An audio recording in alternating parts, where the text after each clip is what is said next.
રામ રામ ભાઈ બધાને. આ છે મારો 75 હાર્ડનો 9મો દિવસ અને આ 75 દિવસમાં હું વાત કરવાનું છું 75 વખત ધંધાની, માર્કેટિંગના લેસન્સની અને માર્કેટિંગ સ્ટ્રેટેજીની. અને આજની સ્ટ્રેટેજી છે ફર્સ્ટ ક્રાય. ફર્સ્ટ ક્રાય માર્કેટમાં કેવી રીતના લોન્ચ થયું. ભાઈ એના જે ફાઉન્ડર છે સુપમ મહેશ્વરી, એમને ત્યાં એક બાળકીનો જન્મ થયો, દીકરીનો જન્મ થયો અને એના માટે એ પ્રોડક્ટ માર્કેટમાં લેવા ગયા. પણ માર્કેટમાં કોઈ પ્રોડક્ટ જ ના મળી જે બાળકીને યુઝફુલ થઈ શકે. પણ એમનું તો શું, જનરલી બહારના કન્ટ્રીમાં આવવા જવાનું થતું, યુએસએ જવાનું થતું, તો ત્યાંથી એ પ્રોડક્ટ લઈને આવ્યા અને ત્યારે એમને વિચાર્યું કે ભાઈ ઇન્ડિયામાં જે લોકો રહેતા હશે એ લોકો ક્યાંથી પ્રોડક્ટ લેતા હશે. પછી એમણે ઇન્ડિયામાં આવ્યા અને અહીંયા આવીને ઘણી બધી પ્રોડક્ટ રિસર્ચ કરી. ભાઈ એક જગ્યાએ પ્રોડક્ટ મળે તેની ક્વોલિટીની ગેરંટી નહીં, ભાઈ ક્વોલિટી પણ સારી મળી જાય તો પ્રાઇસ એટલી ઊંચી હોય કે જેને બાય ના કરી શકીએ.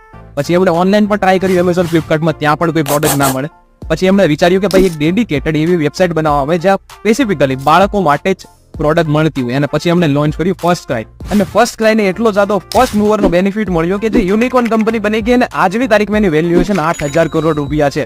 અને આવા